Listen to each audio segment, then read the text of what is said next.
All right. Welcome, Boomer, to the Biohacker Babes. Thanks for joining us today. This is going to be such a fun conversation. I somehow, well, I do wish we would have recorded some of the pre-interview, but we'll I get know, going me here and see too. what happens. I know we have like 20 minutes of material. We could have just rolled right in. Yeah, Yeah. Well, unscripted. yeah. This whole podcast is going to be unscripted. It's going to be a great conversation. Want to hear more about your story? I think you actually have a similar story in the sense that I think we graduated maybe the same time, 2008. I feel like I maybe heard that somewhere. Oh, And wow. Wow. Yeah, yeah, that's very and true. I mean, my degree was in international business, but I remember my economics professor the week before we graduated just saying, "Good luck to you all." Like, I feel bad that you're getting You're into fucked. yeah, getting into finance and business in 2008. Best of luck to you all. But I would want to hear more about like that and how you then got into biohacking. I know you have a health journey of your own, Yeah. so whatever you want to share with the audience, let's kick it off with that. So, look, the health business combination, if you will, or intersection has existed my whole life. I just never really realized it until a couple of years ago. And part of that is just I'm blessed to be born to two people. One was a yoga teacher, and everybody's born to two people, I guess. And then the other one was this sort of finance disciplinarian guy, and he was in the side of finance that nobody wanted to go into. And so when I was growing up, it was, my mother was an early adopter of meditation at a time before meditation was cool. And so I'd walk into the bedroom and see her staring at a wall and wonder what the hell was wrong with mom. Right. But 2008, Renee, I did graduate from a school in Minnesota and went to work on Wall Street. And my first day on Wall Street was September 15th, 2008. That was when I took my Series 7. And so for those who had better things going on than paying attention to the news, then, Lehman Brothers filed for bankruptcy, AIG gets nationalized, and everything that I went to school for just basically blew up in my face. But I still found myself working as an investment banker for a couple of years in New York, and then 6 and 7 in Singapore. And during that time, I mean, everything you've heard about investment banking is completely true. From the 2 hours of sleep a night to, going out and partying with your friends until the sun comes out. A lot of it is very true, especially at a junior level. But I moved to Singapore, and during that time in Singapore, I was traveling quite a bit. 40 countries in 4 years. A lot of my responsibility was from India to Indonesia in this region called ASEAN. And it was an amazing experience from a cultural perspective, like getting to advise these companies and governments on how to raise money. And, as a 26-year-old, it was quite a lot of responsibility. And, during that time, I thought I was pretty healthy, right? I was a big fan of CrossFit. In fact, for the region, I was a fairly high level CrossFit athlete, up working out, hour plus a day, not really sleeping very much, following whatever the diet of the day was. I remember when Asprey first came out with bulletproof coffee, and, I was the type of person who took everything to the extreme. So, rather than drink your 1 cup of bulletproof coffee, I would have a liter of it. Right. And, and Nice. over time, I was like, okay, this whole investment banking thing is great, but I want to do something else. I wanted to break out and be more in that entrepreneurial space. And so right before I went in to quit, I went and got a very thorough health exam. And so during this time, or even in this build up to this time, I was a member of the quantified self community. I think you guys all know Bob Troya. And so I've known Bob for a very long time. And, Gary Wolf is a decent friend of mine. And I was tracking a lot of this stuff, but I couldn't find a doctor to order all of these exams that I wanted. And, I go and I'm about ready to resign. And I go into this doctor and say, like, hey, order everything when it comes to these tests. And one of those tests was a cardiac CT scan for calcium. And I'm, fresh off my 30th birthday. Everything's going well. I'm like, hey, I'm about ready to resign, going to do this thing, going to move to Amsterdam. It's going to be great.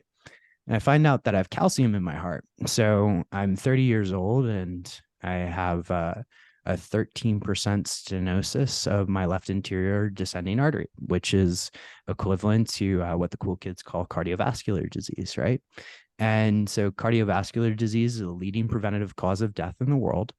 And at 30, and this is after the whole incident with Lehman Brothers and all that stress happened.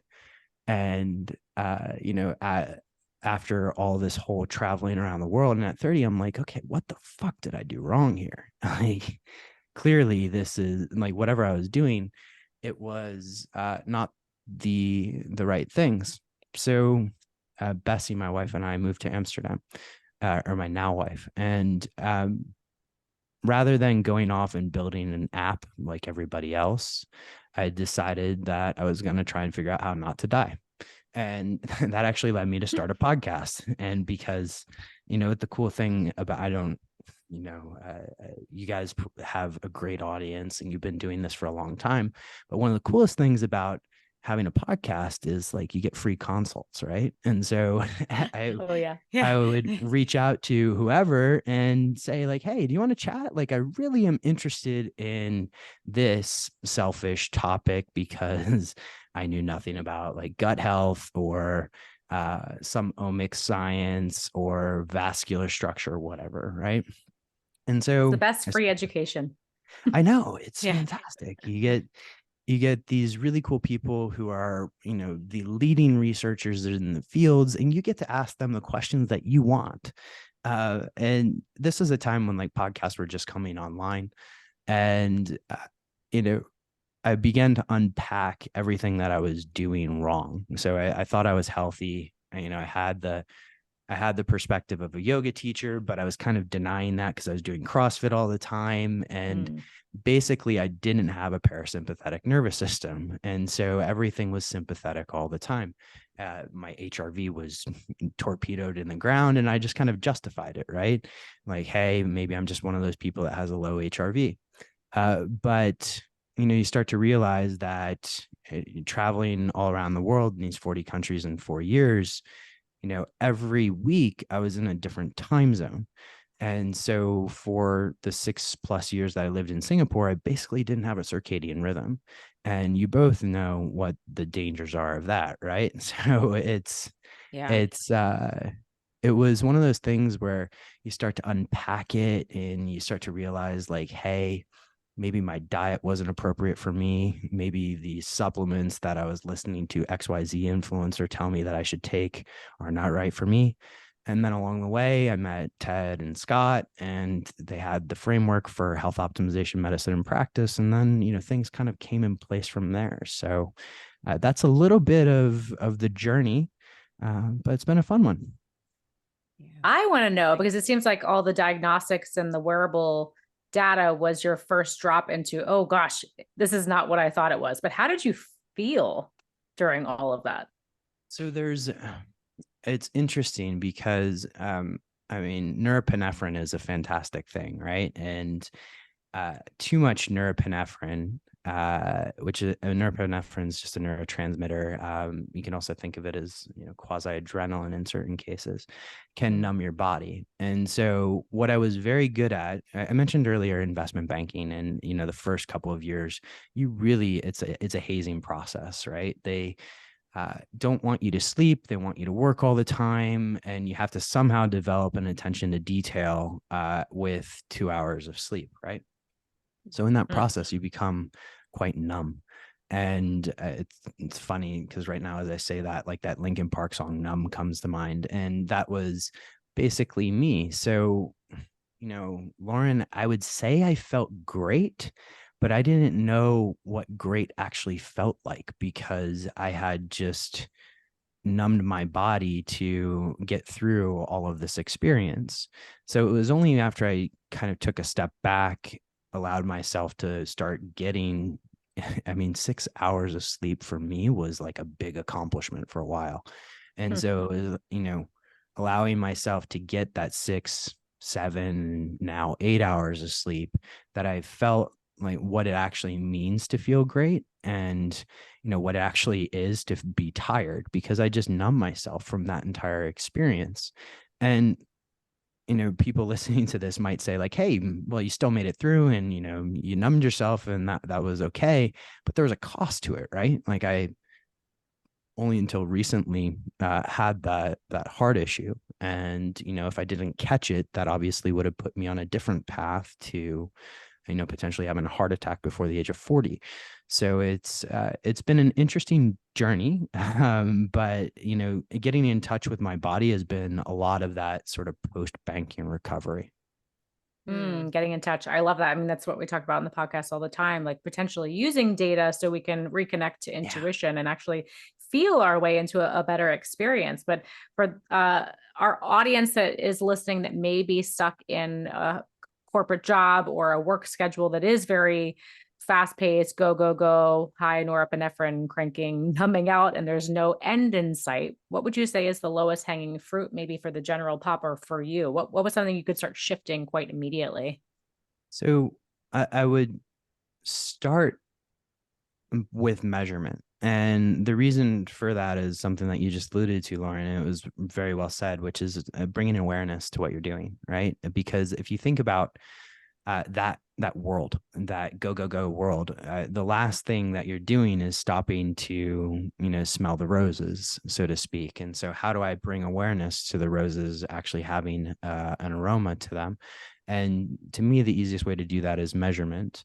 And that measurement, look, in health optimization medicine practice, we teach people how to do metabolomics testing. And metabolomics testing, at least to date, is probably the best way to get the most direct and specific certainty around what supplements you need and your body needs. But you can start with something as simple as a journal and an Excel spreadsheet. This is what I was doing in the quantified self world for a long time. It was like, okay, I had X number of glasses of wine last night. What does my sleep look like? What do I feel like here?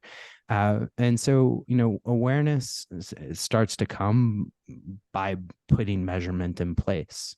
And, that can come by metabolomics testing. Yeah, it costs a little bit more money, but supplements cost money too. And so, if you want to know what supplements you can take, if you want to know what news you can actually disregard, which we're all inundated with so much news in the health space, that level of testing is certainly appropriate. Wearables help as well, but the testing is where I would start. Do you want to explain metabolomics to our audience?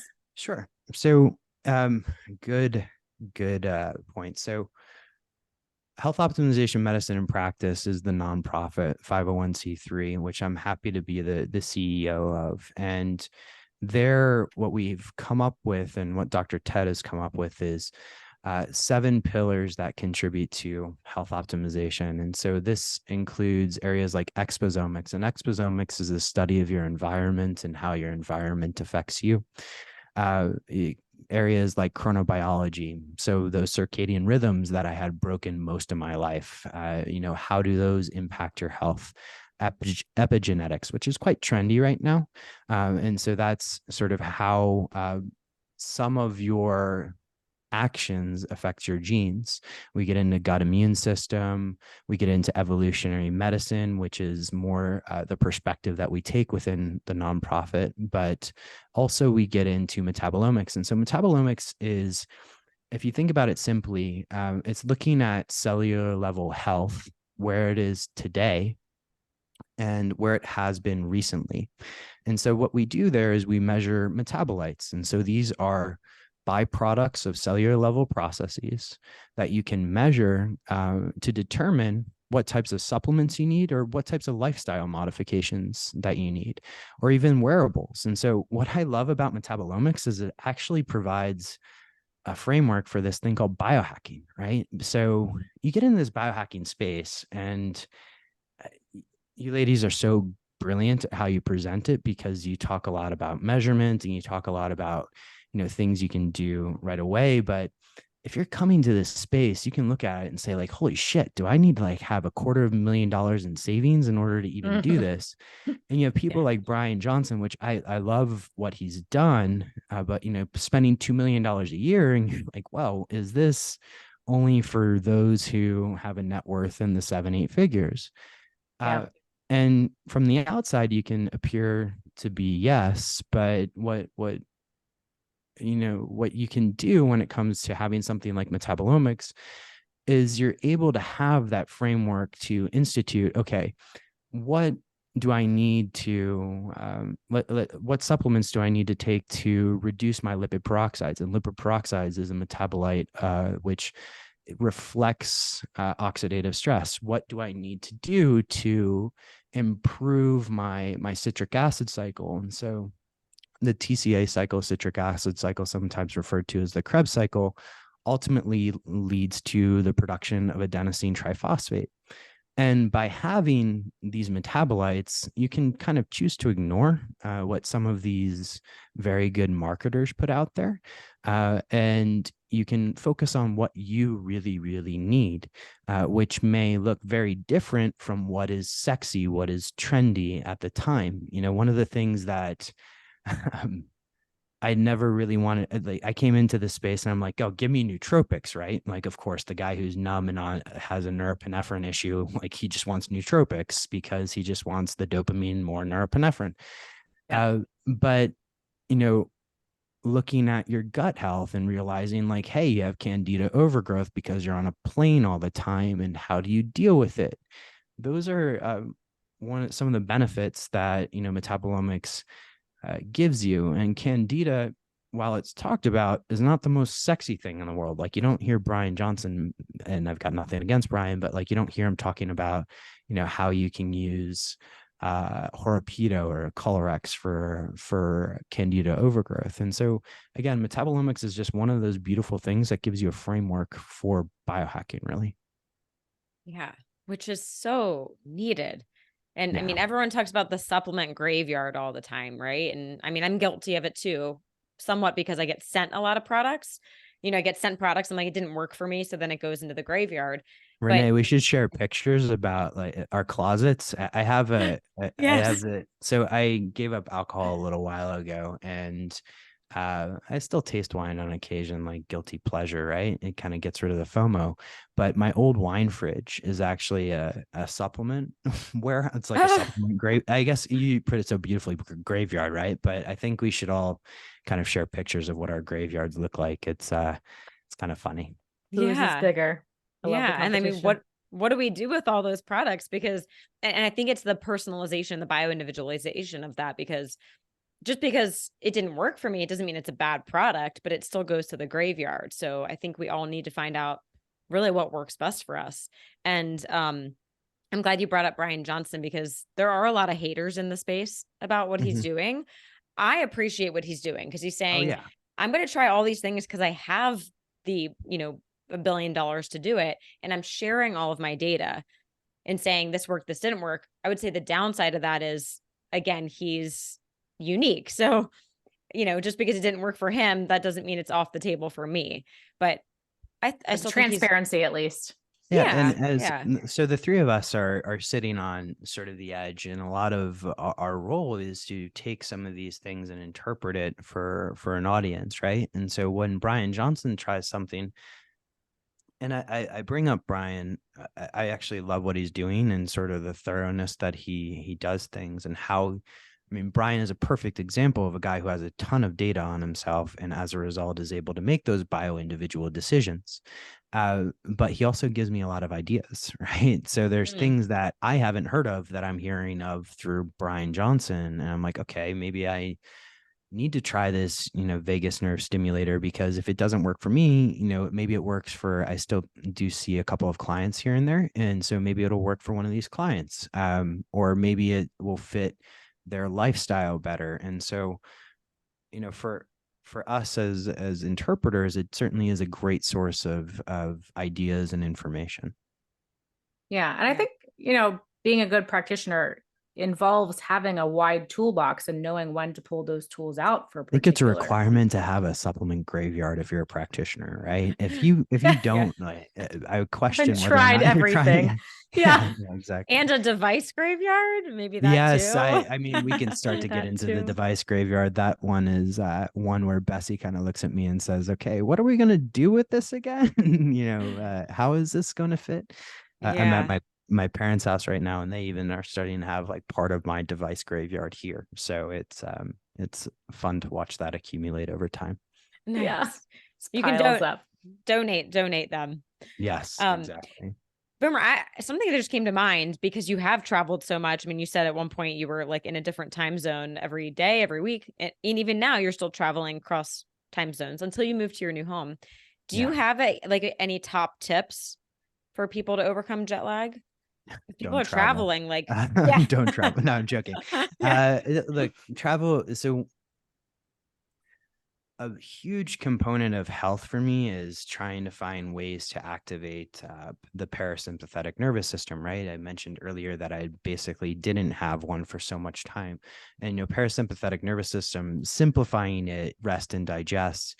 And one area where I get an immense amount of parasympathetic joy, so rest from, is travel. So going to new places, experiencing new cultures, that type of thing. But how do you kind of reduce that cost? And because there is a cost to your body on that, and a lot of it is preparation. So there's a couple of things that you can do, and really nothing is perfect, but there's a couple of things that you can do. Some of them do involve a physician, and I'll disclose, where those are, because you do need to get prescriptions in certain cases. But let's just assume first that you're traveling and that travel involves a plane, or even a close quarters like a train, which I wish we can take more trains in the United States. That would make life a lot easier. But that would be great. I guess on the East Coast you can, right? But in most other places, it's a little bit harder to do. But let's say you're in close quarters, and so close quarters, you're exposed to other people, their immune systems or their lack of immune systems, and you really want to just protect yourself. And that close quarters in certain cases might be 35,000 feet above sea level, and so a lot of that protection can come with things that I do before the flight. So making sure that I'm exercising regularly, making sure that I'm getting enough sleep. But as I'm going on to the flight, maybe I'll consider, upping something like a thymus glandular. And, a thymus glandular is, or thymosin alpha 1, which is, peptides are quite popular now. And so you start to get into, how you increase the function of your thymus, which is kind of, if you simplify it, sort of a proxy for helping your immune system. You can also look at how to balance oxidative stress.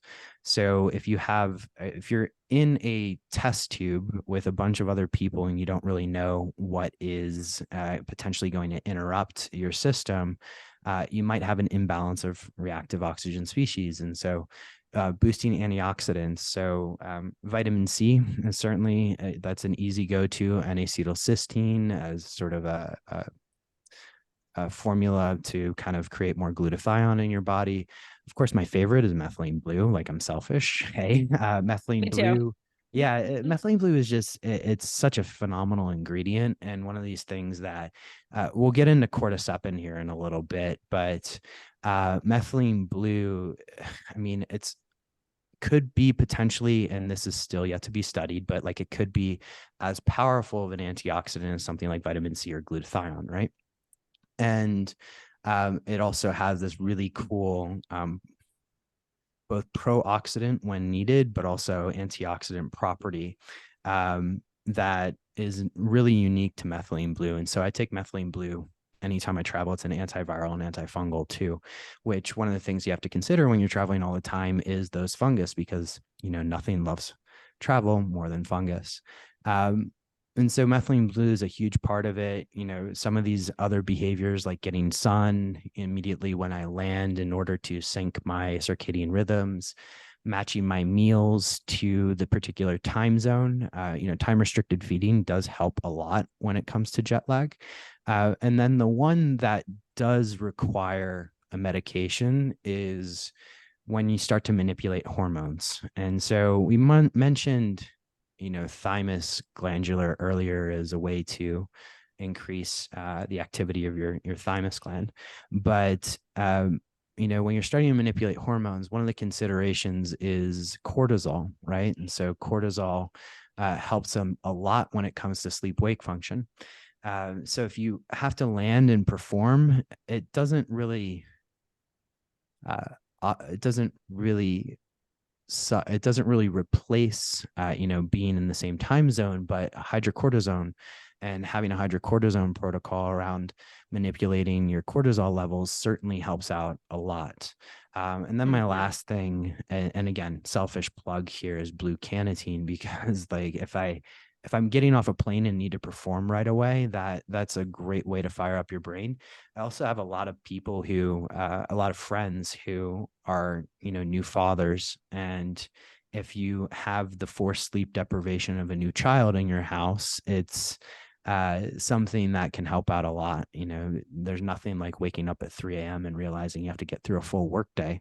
But blue carnitine, it doesn't replace a good night's sleep, but if you need to perform right away, that's certainly one of them. So those are just a handful of things that I have in the old suitcase to help with jet lag. And that's kind of like a non-device way of doing it as well.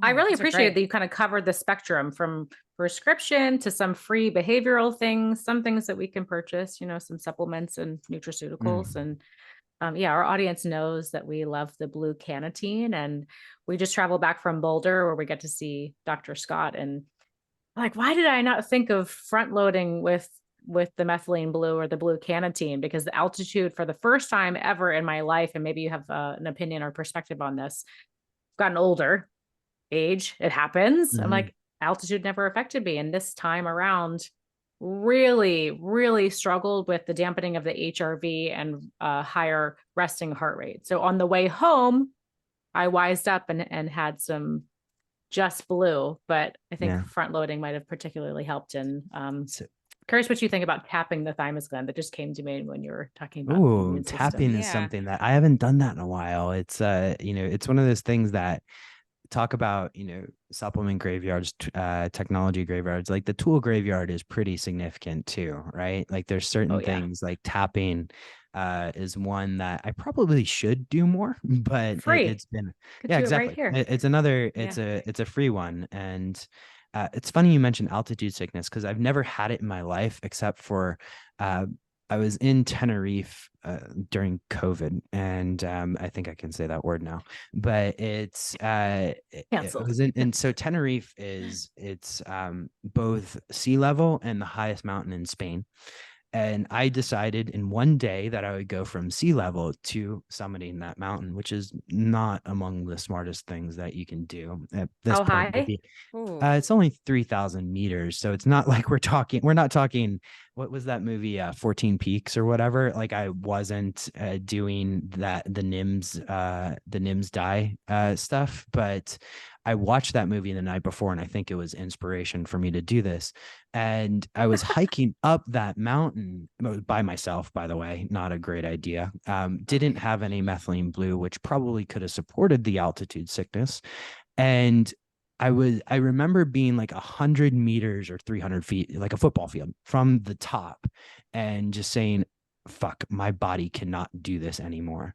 And I need to get down. And there was almost no one around me. I'm sitting there thinking, oh my God, this is over. Like everything that I knew about life is now coming to to the 4 and I'm not going to make it, throwing up all the way down, but I Oh. made it down. And it's just sort of a lesson of, when I'm in altitude, I'm going to have to bring some stuff with me. And, methylene blue is one of those tools. Of course, you have to look at motion sickness. And I think there are prescriptions out there for this. And I'm not anti-prescription, but, having these tools, which I readily had available to me, I was just lazy, would have been helpful. I think sometimes we think we're invulnerable to them. We're like, I'm better than this. And I was like, no, the reality is our physiology is not always that adaptive in certain situations. So Exactly. Yeah. I did a little bit of methylene blue over the weekend. I think 2 days I did full blue canatine, but I'm sure it helped. But maybe if I had done it every day, it would have been better. Because same as Lauren, my resting heart rate looked like I had 2 cocktails before bed. It's like, it's funny because crazy.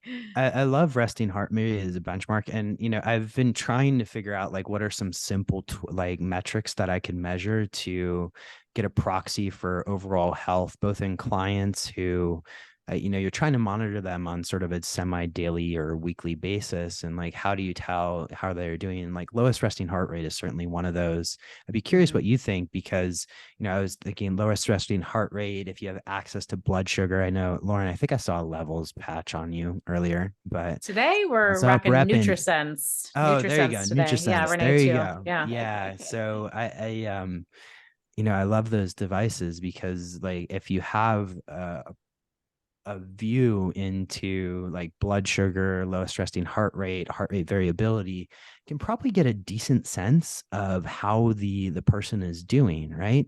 I would be curious if you had any other ones to add, because I'm always after sort of minimum effective metrics along with minimum effective dose, activities. And it's, those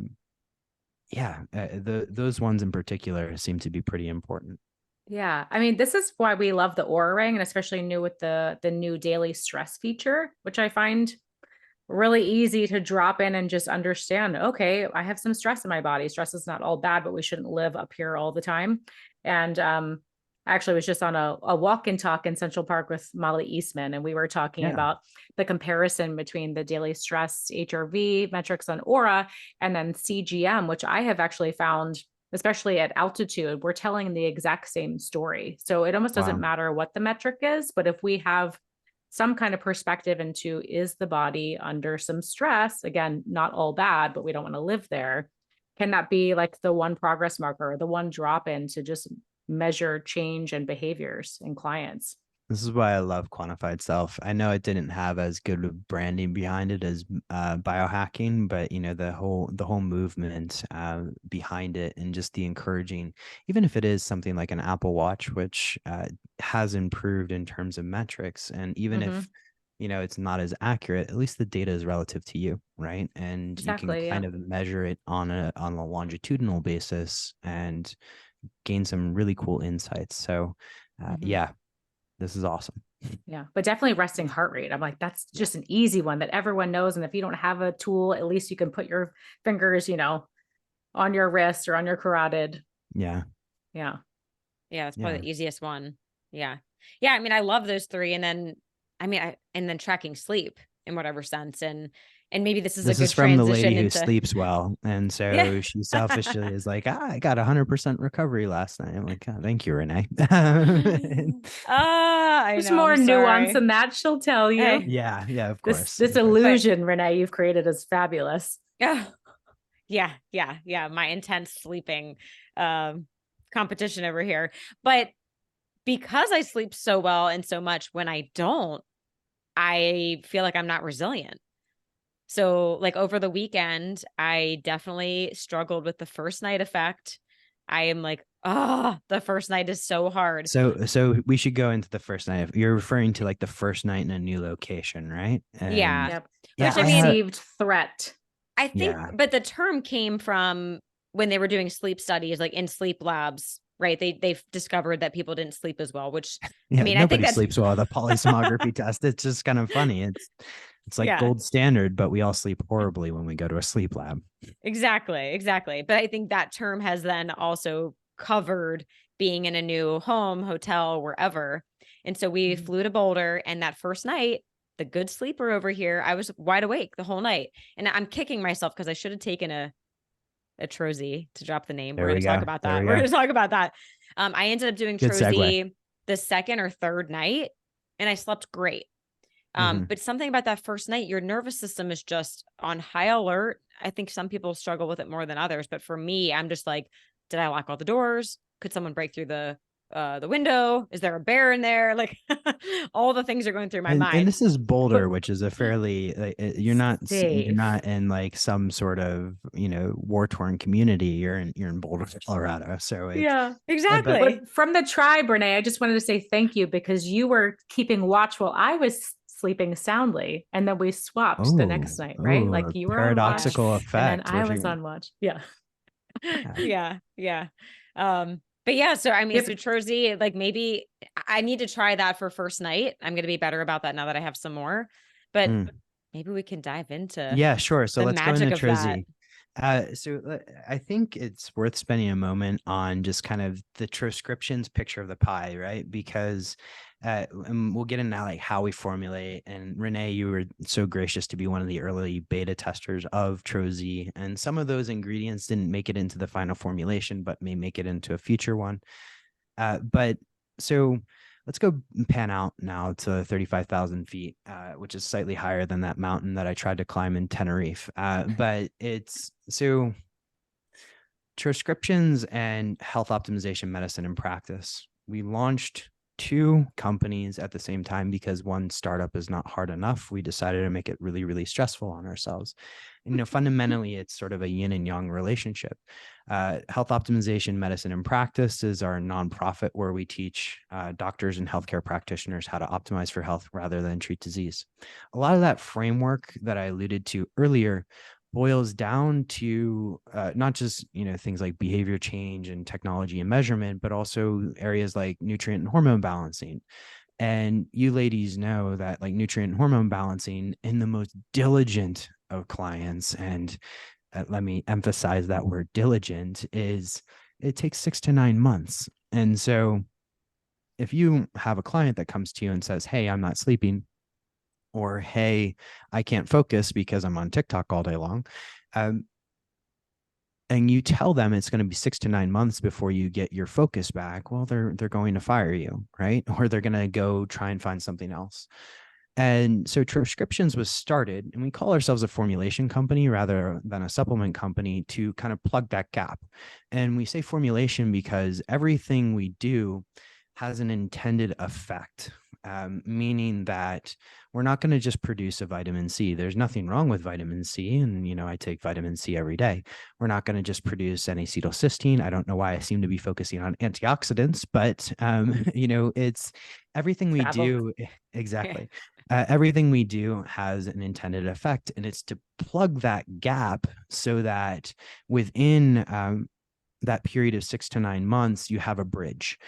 The idea with Troscriptions is not to get you hooked on something for the rest of your life. It's to just plug that gap until the nutrient and hormone balancing takes over and you have generally built better behaviors. You shouldn't be taking Troscriptions your entire life. It's meant for those one-off situations if you're health optimized where you need to sleep. So within Troscriptions, the formulation process is quite intense. So you guys both know Dr. Ted, and Dr. Ted is statistically one of the smartest people in the world.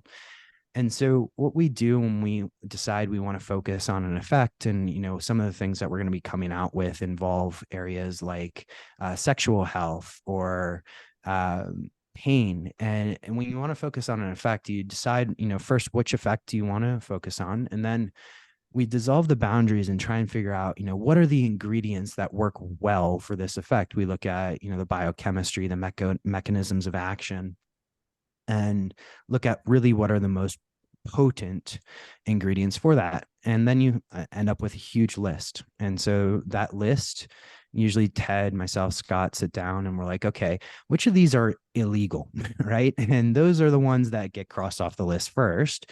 And then we start to look at, what are the most effective? And oftentimes the most effective are not the most commercially available. So we've actually built relationships with universities in South Africa and a pharmaceutical R&D facility in Maryland that we were talking about off camera that help us synthesize some of these ingredients. So we're ultimately like, the price almost doesn't matter. Like we're going to find out a way to either make it or buy it and we'll get it. Then you have to test it to make sure that it is what it is. And so we send everything to HPLC testing to make sure that it's 100% pure. Or if it isn't, we want to make sure like what's that other X% to make sure that the last thing you want is heavy metals from a poor source of methylene blue, which would completely fuck up your Krebs cycle and your ability to produce ATP. So that's the last thing you want. And, keep in mind, we have 4 doctors on the team. So like 4 doctors on the team all want to use this in practice. So they need something reliable. So you've now got to a point where you have your ingredients, that your ingredients are pure and potent, and now it's time to test. And so what's interesting about Troscriptions is that we all tested on ourselves before we gave it out to other people. And like, I'll be the first to admit, Tro Calm was formulated for me. I was doing a TED talk at the time, and, Ted was actually trying to figure out how to, calm my angst, so to speak. And, Tro Calm was one of those formulations where I was the first one to try it. Blue Carnitine was for TED and jet lag and, all of us with jet lag. And then Tro Zzz, well, I have an issue with sleep maintenance, meaning that, if I wake up in the middle of the night being this sort of entrepreneur type, my mind can start racing and, all of a sudden it's 3 a.m. and I just start working. Right. And so the question is like, how do you stay asleep? But, others in the team have issues with sleep induction. So how they fall asleep. And then, you take all that together and how do you get somebody to wake up refreshed? So we started testing a whole bunch of things. Renee, you were one of the early beta testers of what might actually end up being the practitioner version of this product. But okay. So Tro Zzz ended up as our largest formulation because sleep itself is a complex issue.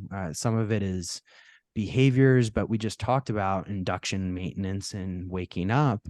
And that's just some of it. And so how do we support, proper sleep architecture?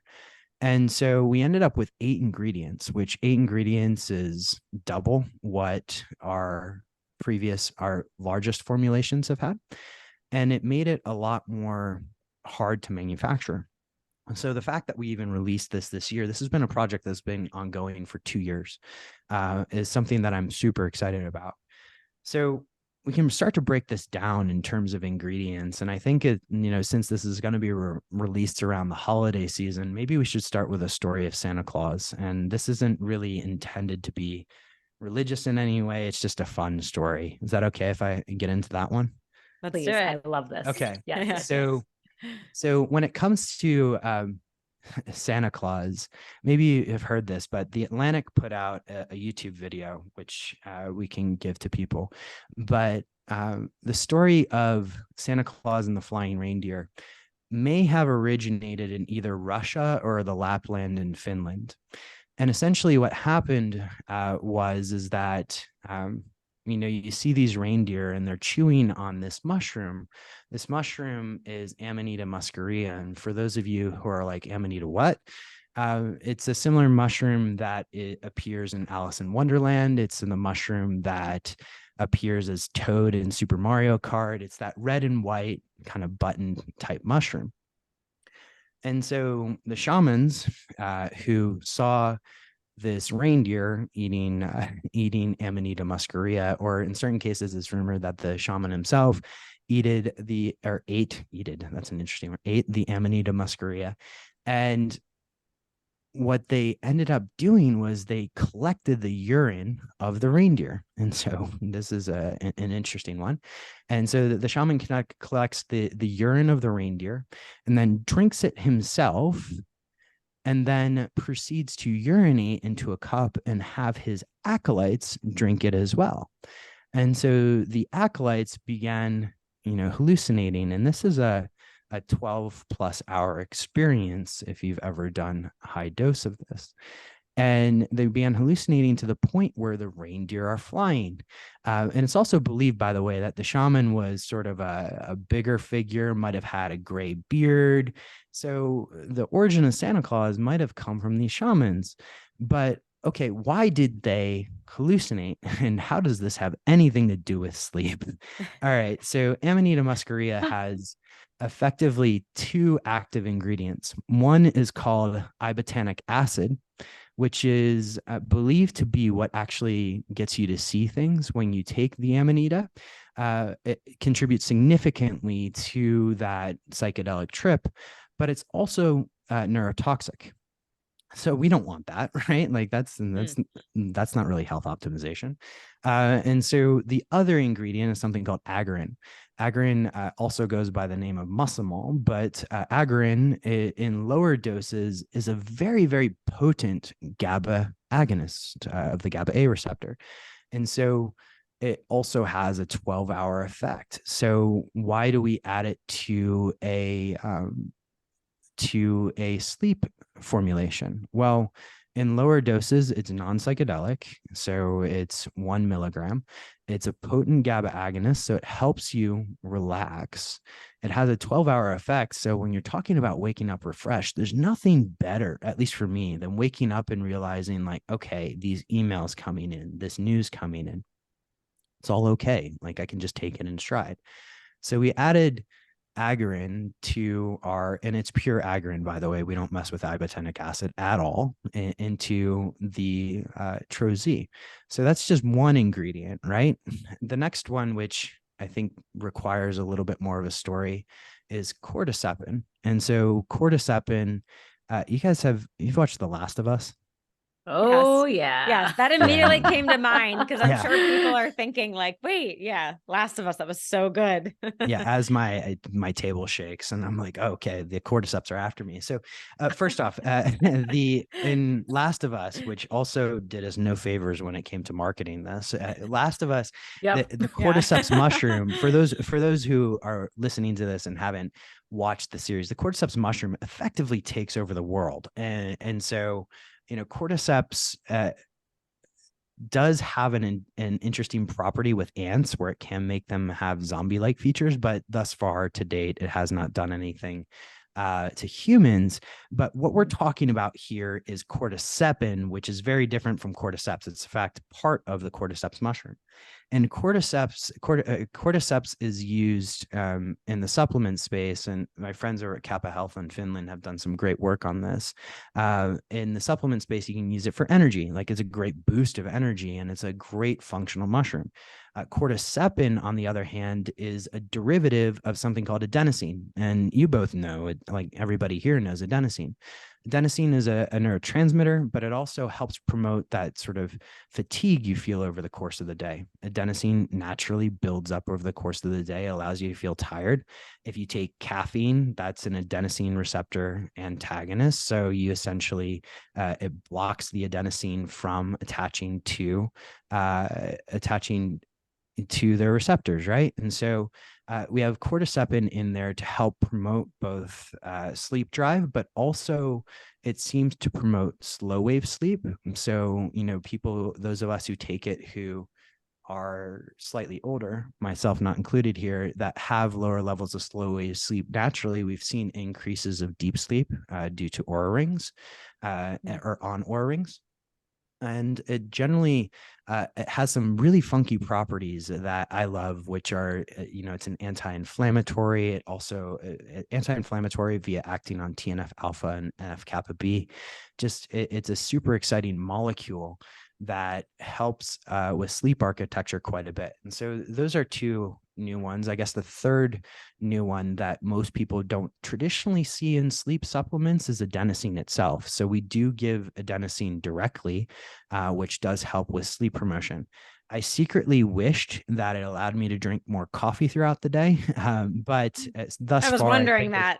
Thus far, I still think cutting off at around 12 is still the best thing for me to ensure that I get good sleep throughout the night. The other things that are in there include, cannabinoids like CBN and CBD. And once came across CBN a long time ago, and I've been taking it for years because it was rumored to help with sleep extension. Now, a lot of that is unfounded, and it's more claims that are made on Reddit, but it's a very potent anti-inflammatory. It can be an anxiolytic in combination with CBD as well. So, Hanakyle, I think, is another one that we should touch on too. And Renee, the one that you tried, which is going to be released as a practitioner only product, has a more potent form of Hanakyle. But Hanakyle in combination with Agarin is a very interesting thing. And I'm not sure if you've talked about this on the show, but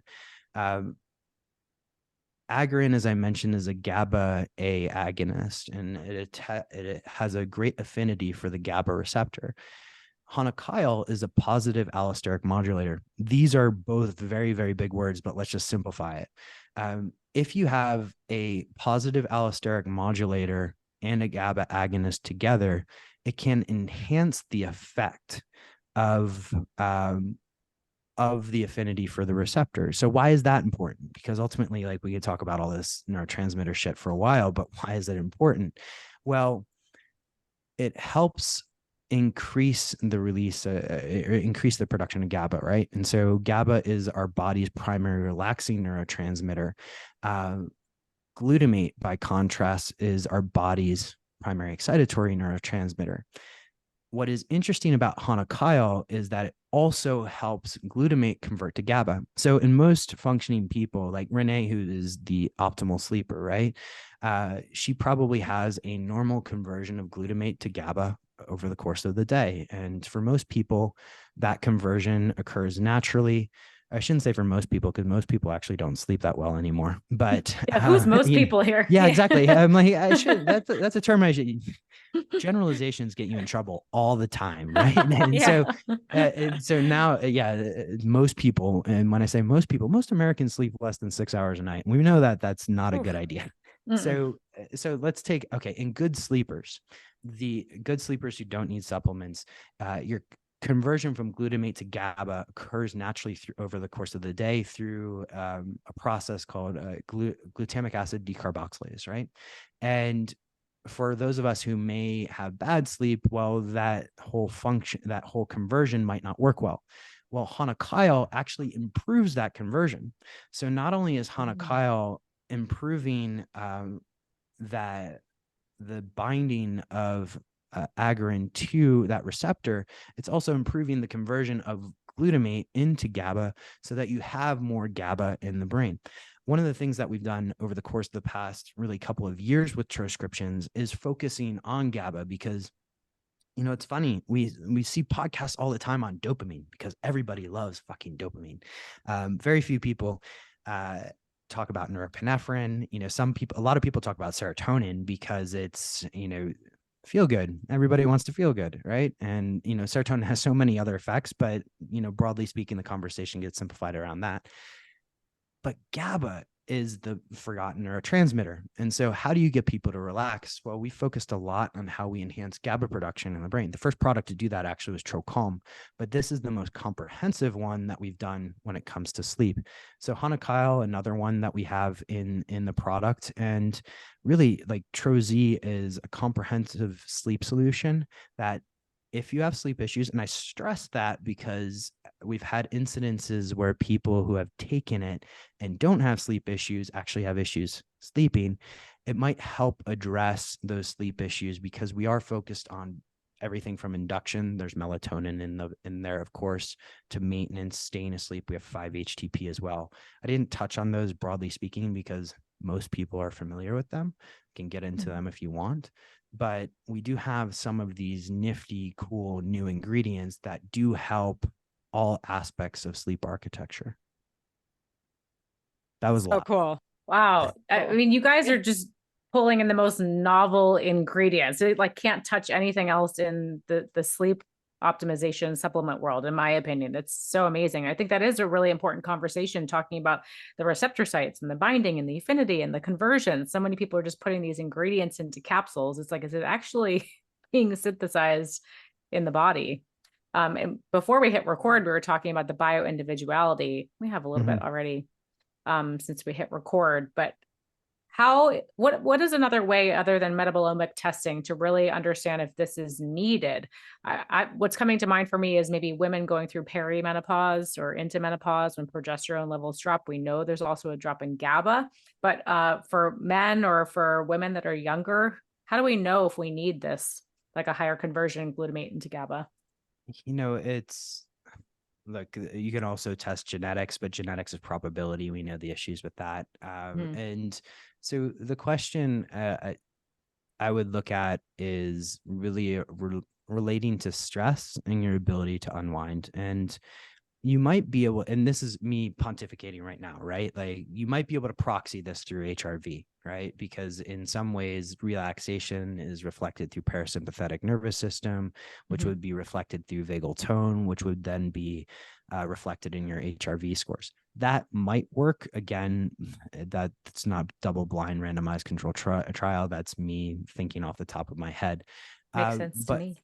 But one of the ways you can look at this is how are you able to relax, and being honest with yourself here. And as a person who was numb for a lot of my life, and a person who being that I'm male and had a certain influence when I was younger, wasn't allowed to acknowledge how stressed I was. Like really take a real moment here and acknowledge, like, are you stressed? And for the answer for most people is yes. And then the kind of way I would step through the decision tree from there is like, okay, if I'm stressed, does it affect my sleep? If the answer is no, then I would say probably you don't really need Tro Zzz, because yeah, it could help you improve your sleep scores, but ultimately what we're trying to deal with here is the entire sleep architecture. And so we don't really want to screw with something that already works. If you're stressed and if you're impacting your day, maybe something like a Tro Calm will help you. What you will notice in Tro Calm is that if you get more excited when you take it, it's likely that you have ample amounts of vitamin B3. We have something in there called B3 GABA. Again, it's a GABA agonist, and it's a very potent GABA agonist at that, but it might be stimulatory if you have enough niacin already. And so with this, probably the easiest way, Lauren, to answer your question is experimentation. One low-hanging fruit here in that reaction, glutamic acid decarboxylase, that is an inexpensive way to test this, is vitamin B6 is one of the cofactors there, as well as magnesium. So if your levels there are optimal and you're still having issues, then I would potentially look at one of these other solutions. So Tro Zzz or Tro Calm. Yeah, that's very helpful. And I just want to share from personal experience, because potentially this will help the audience. I mentioned to you before, Tro Calm actually had the opposite effect on me. It was a little bit stimulating, and perhaps due to that the niacin levels being sufficient. Whereas Tro Zzz, so far, what I've noticed is my efficiency goes up. And what I know about Amanita, and I mean, you have 8 amazing novel ingredients in here, but Amanita specifically, is what I'm hearing is it actually can kind of reduce like the tossing and turning and kind of like busyness of the body. And in my sleep stats so far, I've noticed like an increase in efficiency. I also deal with like the ruminating thoughts, and I noticed like the Tro Zzz just completely quieted that. So it's quieting my mind and it's quieting my physical body. Now that's personal experience, and I can't explain to you what's happening in my brain, but that was the difference for me. Well, thank you for sharing that. That's fantastic. Yeah. Curious about you, Renee. Yeah, I mean, as I was saying before, the efficiency. So yeah, I'm a great sleeper, but I sleep like 9 to 10 hours. Like that's what I naturally do. So my goal is, how do I sleep 8 hours and have it really good quality and wake up feeling refreshed? And so for me, that's where the Tro Zzz has been helpful so far. I can sleep less and wake up feeling good. Which is also a benefit, because you want that additional hour to do something else, right? And yeah, exactly.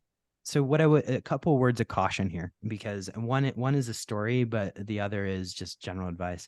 With Tro Zzz, I always say to people, give yourself at least a 6-hour sleep window. It's funny you have to coach people to that, but as we alluded to earlier, like the majority of the American population sleeps less than 6 hours a night. Give yourself a good sleep hour or 6-hour sleep window, because if you don't, you will likely feel groggy when you wake up. And that's not something that anybody really wants to feel.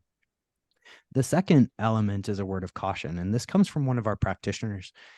She's a super sweet lady, younger lady. And she was in a bathtub with her boyfriend, doing what you do in a bathtub with a boyfriend. And, she took Tro Zzz while she was in the bathtub. And what I would say, the end conclusion is basically take Tro Zzz when you're ready to go to bed, because the onset can be very, very quick. And she had a situation where she had to be basically carried out of the bathtub. And so, if you give yourself 15 minutes before you want to go to bed to take Tro Zzz, it's one troche where we say in buccal troche, you stick in your upper lip between your cheek and gum, you let it dissolve, 15 to 30 minutes, you get your effect. With Tro Zzz, you can actually swallow it straight away, or you can stick it up there for about 10 to 15 minutes. You'll usually feel a peppery spice, and that will be your cue to swallow it. That peppery spice is Hanakyle, and don't be afraid of it. If it does bother you, just swallow it right away. But that's your cue to swallow it, and then probably get prepared for bed pretty quickly, because nobody wants to wake up in a bathtub. Love the caution. Yeah. But also kind of buffering the full sleep architecture. Cause I think a lot of it seems like common sense, but I'm just thinking of other ingredients like a melatonin, where people ironically will take it in the middle of the night when they can't sleep. And it's like, no, we've kind of missed this whole biorhythm, circadian timing of this. Like, we do really need to let the body do what it naturally wants to do. Right. Yeah. And certain people don't do well with melatonin. It's a very small portion of the population, but they get a paradoxic effect with melatonin. To those people, we will have an answer for you soon. Tro Calm generally works for those types of people for sleep-related or stress-related sleep issues. But again, melatonin is one of those things that for the majority of the population is helpful. It's a very powerful antioxidant. It's also a hormone. And it does help with sleep onset and syncing that circadian rhythm, as you alluded to, Lauren. But for some people, there is a paradoxic effect that you just want to avoid. Mm-hmm. Yeah. I just want to circle back to one thing. You talked so much about GABA, and I think still a lot of people have this mindset of, if they are the stressed out type, they can't wind down at night, they have a glass of wine, whatever alcohol of choice, to wind down. So maybe can you speak real quickly, like what that's doing to GABA and how maybe Tro Calm could be a better solution? So alcohol, and a full confession here, right? Like I worked in finance for a decade. I've been a wine consumer for most of my life. And so I appreciate those who like to drink. And I also know the detrimental effects, right? And you can do this by tracking it with your Oura ring or whatever wearable that would measure deep sleep. You have a drink and all of a sudden your deep sleep goes to shit. But alcohol works on your GABA receptors as well. And so you pointed this out, and I'm not sure if you deliberately did it, but as a sort of contraindication, if you're drinking, do not take Tro Zzz or take Tro Calm. One of the reasons for that is it can enhance the GABA effect and actually be more harmful than good. These products are not meant to be taken with alcohol, but instead help you on sort of a health optimization journey. Alcohol, yes, it does enhance GABA production, but does a lot of things to your liver, which are kind of freaky, especially at high doses. It does have a detrimental effect to your deep sleep, which does not happen with our products. And so when you're looking to substitute alcohol, and as a person who's looked for this alternative basically most of my adult life, it's nice to finally have one. When you're looking for that one drink effect, so how do I get that relaxing effect of having one drink? Try a Tro Calm. You can do a half of a troche, And that's what I call my happy hour troche, by the way. I'm not sure if I've told anybody that publicly, but Tro Zzz has Nice. kava in it, which kava is served in the Pacific Islands, which is over by where my wife comes from, and it's been served in the Pacific Islands for hundreds of years, right? As a celebratory beverage, and everything from weddings to funerals to pre-battle marches, etc. Which, by the way, I don't know how you fight a war after having kava. Maybe that's why they're so peaceful. But it's way you can switch, like you can have that same one beer effect without necessarily getting the punch to your liver that you would get with alcohol. So there's a good swap there with Tro Zzz in particular for the alcohol. But if you're using it to get to sleep, because some people, alcohol slows down your mind, really what you're looking at there is that GABA deficiency is sort of, how do I really enhance that GABA so I don't need the effect? And so Tro Zzz can be helpful as well. Great. Yeah. I think we're both huge fans of kava, and thereby also the product. I accidentally had kava at a bar in Hawaii, and I was like, what's this? It was like state change, but also knocked me out. I had the best night of sleep ever. Yeah. So it's kava bars are becoming quite popular now, and I think in Austin and Asheville there are a couple. We have two in Vegas now. It's great, but I'm not the type of person that can have kava and then walk over to Excess in the Wind and go see a DJ all night long, right? So it's just, it's one of those things that I'm glad that there are substitutes out there for alcohol. You'll actually see Troscriptions' parent company, Smarter Not Harder. We're going to be releasing a beverage series next year, which is more focused on alternatives to alcohol and alternatives to coffee. We'll tease that for a later episode, but they work a lot on these mechanisms that we're talking about here around GABA. So it's again, more functional beverages, but something to talk about in the future. Just a quick question, because the delivery of the buccal troche, could you potentially dissolve it in water and drink it instead? Is there an absorption opportunity there? Sure. So buccal troche allows you to pass something called first pass metabolism, which I know you guys have talked about with Scott before, right? And so first pass metabolism, when you take a capsule, it goes through first pass metabolism. And this is why sometimes you get different effects for different people, because, somebody has a screwed up liver, somebody has a screwed up gastrointestinal system, etc. With buccal, you bypass that so we can get a much more reliable effect with lower ingredients. That's the pitch on buccal. Now, to answer your question, Lauren, I believe you can. Now, I'm uncertain. Would it be optimal? Probably not. Well, I would rather just swallow it personally, because a troche is not too hard to swallow, especially if you're taking a half, which Tro Zzz, usually your dose is a quarter or a half. A whole is pretty full on. But if you wanted to, it would work. I would probably just swallow the half a troche or quarter a troche instead. Yeah, just as an alternative, because you mentioned beverages. If someone really wanted to have the, tradition of drinking something in the evening that would mimic alcohol. Yeah, absolutely. It's, oftentimes when it's a very good point on your part, Lauren, to, oftentimes when you're switching habits, like to go from an alcoholic beverage to a Tro Zzz troche is not the same effect, right? And so ultimately, maybe you need an intermediate step before you do that. And could you dissolve the troche? I would guess so. We don't have too many people that do that, but I would assume that it would work. Yeah. Cool. Well, Boomer, I think we could pick your brain for many more hours. You have such a great knowledge on ingredients. So please come back. But Renee, did you have another question?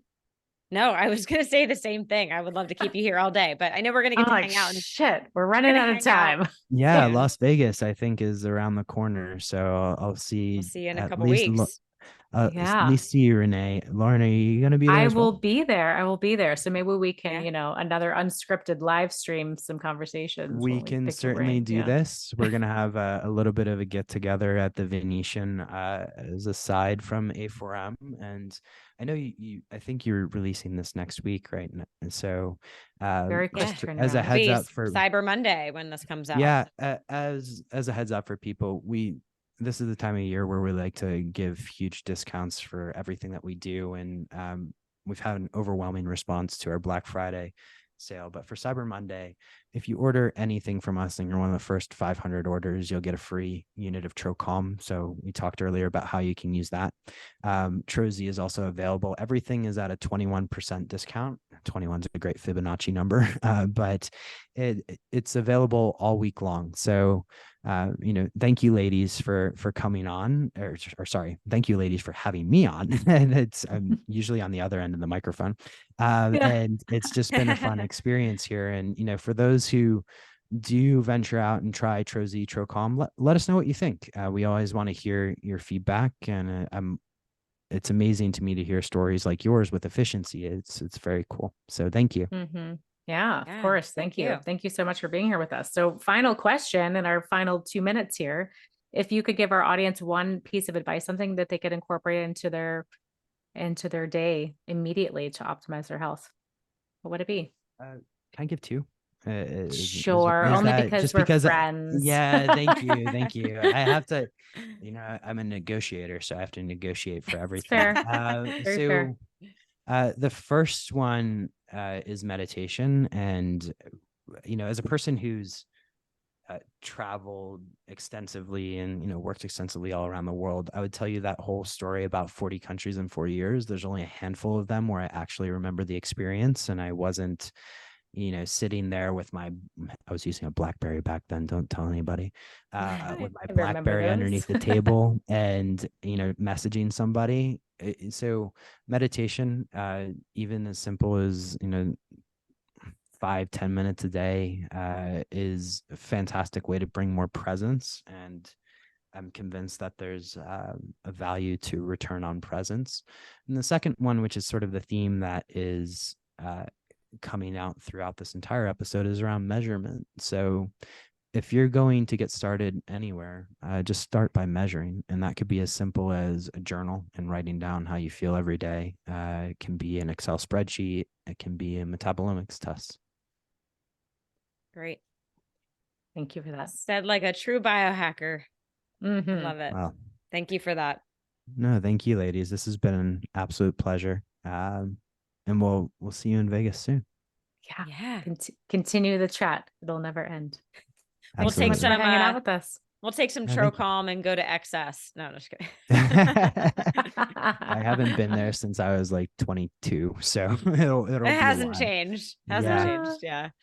All right. Well, thank you so much, Boomer, and thanks to everyone that tuned in today. We'll see you next time.